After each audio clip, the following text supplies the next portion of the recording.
some of y'all may know this, but a lot of y'all may not. I was a very, very, very quiet girl. Probably up to at least the last couple of years. Just super, super quiet.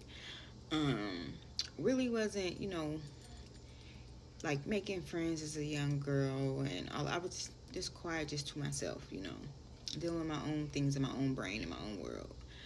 But for some reason, it was like it bothered people in my community. I'm not, as a kid, I didn't know why, but then I came up with a theory that um,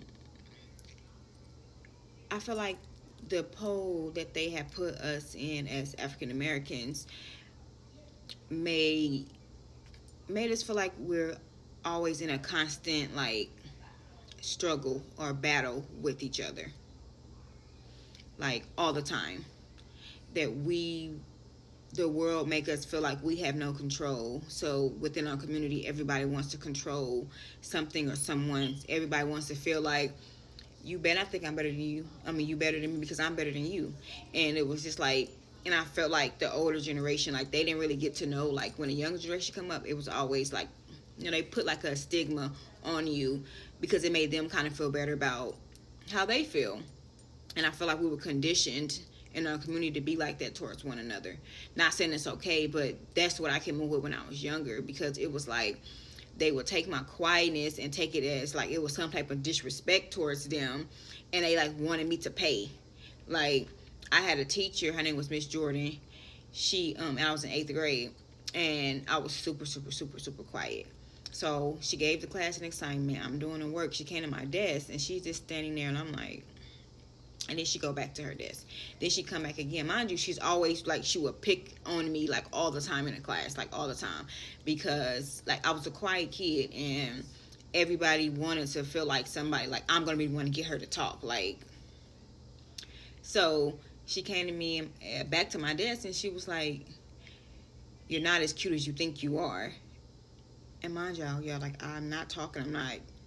I'm not here like it wasn't no case where someone's like, oh, she's bullying me, or she's like, it was not or anything like that. Like she just went out her way, and she was so bothered by my quietness that she was like, why are you trying to put me down and belittle me? Like I'm in 8th grade. You don't know what I'm going through. Like that never crossed your mind. Like, okay, I hope this young lady's okay. You don't know what I could have been going through, what could have been going through my mind, why I'm so quiet. Like any of that.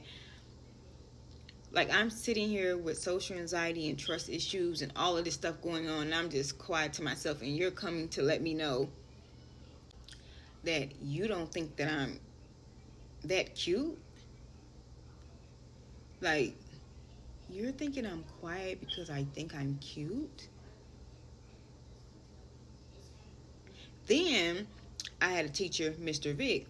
So in his class, so because I was quiet, whenever somebody get in trouble or they're being too talkative, he would move the seats. And because I was a quiet kid, he knew that I would never be the one talking next to whoever I'm sitting to. So he would always move me next to, like if somebody's in trouble, he's like, go switch seats with Miss Bird. Go switch seats with Miss Bird. Well, this particular day, I already switched like with people like 4 times. I was on my cycle. Not only am I like shy, you're a teenager with your own, we're going through your hormonal emotions, but I'm on my cycle, and like I said, I'm very shy at that. So I'm sitting there this time now. I'm like, okay, I don't have to keep getting up and moving and moving. I started bending my head like, oh my god, like I hope there's nothing on my pants. I am like, I started really like, I'm feeling like my big ass pad is showing. Like that's what I'm thinking about. So I'm like moving slow, but I'm moving slow because I'm a girl. You know how like I'm really trying to see if I can feel like, I hope that like.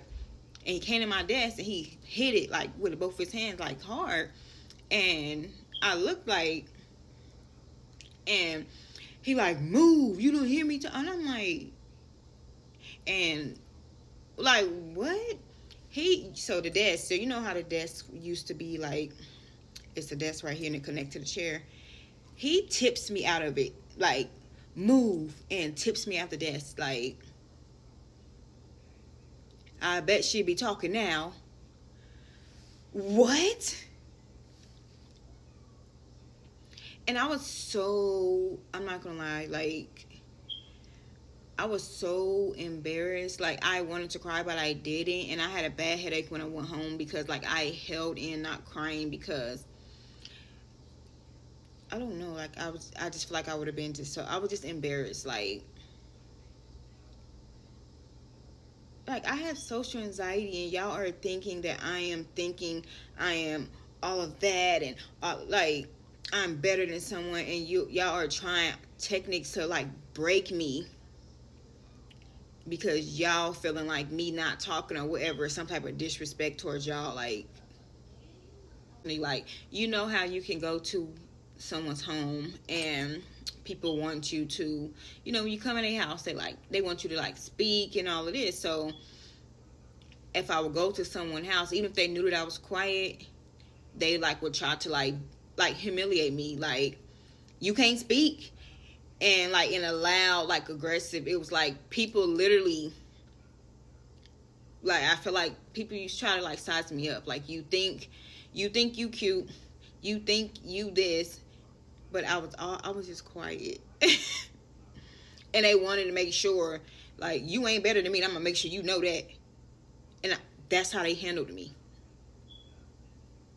Like, and I feel like in our community, like we need to be literally more like caring for one another. Like everybody is not the same.